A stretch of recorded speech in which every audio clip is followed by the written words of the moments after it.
করো আম্মু? কি করছো বলো? তোমাকে বাবুকে ঘুম পাড়াচ্ছ? এই জায়ান বেবিকে মেহেক ঘুম পাড়াচ্ছে। মেহেক অনেক লাইক করে জায়ানকে, তাই না? এতে কি হয় তোমার?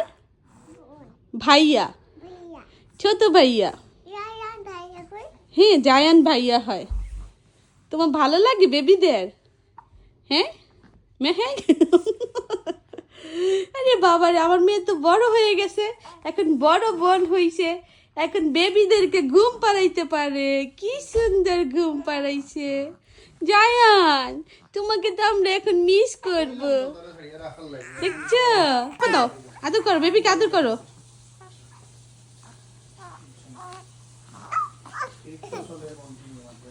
আস্তে আস্তে আস্তে আস্তে আস্তে মেহেক, আস্তে। সবাইকে আল্লাহ হাফেজ দিয়ে দাও।